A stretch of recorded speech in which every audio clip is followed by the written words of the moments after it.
August மாசத்துல NDA கூட்டணியில இருந்து வெளியேறுவதா சொன்ன ஓபிஎஸ் அதுக்கு பிறகு அதிமுக ஒருங்கிணைப்பு என்ற கோஷத்தை மீண்டும் கையில் எடுத்தார். அரசியல் ரீதியா எந்த ஒரு மாவட்டத்துக்குமே சுற்றுப்பயணம் கூட மேற்கொள்ளாத ஓபிஎஸ் திடீர்னு தேவ ஜெயந்தியின் பொழுது செங்கோட்டையன் கூட கார்ல போய் மரியாதை செலுத்தினார். இதுக்கு பிறகு ஓபிஎஸ், செங்கோட்டையன் மற்றும் டிடிவி தினகரன் இவங்க 3 பேருமே ஒன்னா இணைந்து செயல்படும் அப்படின்னு சொன்னாலும் அதுக்கப்புறம் ஒரு முறை கூட அவங்க சந்திக்கவே கிடையாது. இப்படியான சூழல்ல செங்கோட்டையன் திடீர்னு தாவேகால போய் இணைஞ்சார். இப்போ 2 நாளைக்கு முன்னாடி டெல்லியில அமித்ஷா மற்றும் ஜேபி நட்டா இவங்க 2 பேரையும் ஓபிஎஸ் சந்திச்சு பேசியிருக்காரு.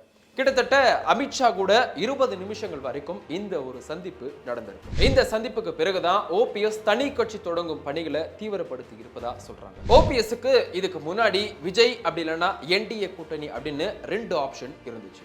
அதுல விஜயோட நடத்தப்பட்ட பேச்சுவார்த்தையில எந்த ஒரு முன்னேற்றமும் இல்லாததுனால, குறிப்பா விஜய் மறைமுகமா நோ சொன்னதுனால ஓபிஎஸ் உடனடியா என்டிஏ உடன் கூட்டணி அமைக்கும் பணிகளை முடுக்கி விட்டுள்ளதா தெரியுது. அதாவது தன் கூட இருக்கிற நிர்வாகிகளை வர சட்டமன்ற தேர்தலில் வெற்றி பெற வைக்கல அப்படின்னா ஓபிஎஸ் அரசியல் எதிர்காலமே கேள்விக்குறிதான். மறுபக்கம் எடப்பாடி பழனிசாமி எந்த காரணத்துக்கு கொண்டோ அதிமுகவில் சேர்க்க முடியாது அப்படின்னு பிடிவாதமா இருக்காரு. இதனால தனி கட்சி தொடங்குவதே ஓபிஎஸ் முன் இருக்கும் கடைசி வாய்ப்பா இருக்கு. தனி கட்சி தொடங்கி என்டிஏ கூட்டணிக்குள்ள ஐக்கியமாகலாம் அப்படின்னு ஓபிஎஸ் தரப்புல முடிவுக்கு வந்திருக்காங்களாம். அதிமுக நேரடியாக கூட்டணி வைக்காம பாஜகவுக்கு ஒதுக்கப்படும் தொகுதிகளில் உள் ஒதுக்கீடா பெறலாம் அப்படின்னு கணக்கு போட்டிருக்காங்களாம். தனி கட்சி தொடங்கிய பிறகும் என்டிஏ கூட்டணியில தொடர ஓபிஎஸ் திட்டமிட்டுள்ளதாகவும் அதுக்கு அமித்ஷா சிக்னல் கொடுத்துள்ளதாகவும் விவரம் அறிந்தவங்க சொல்றாங்க.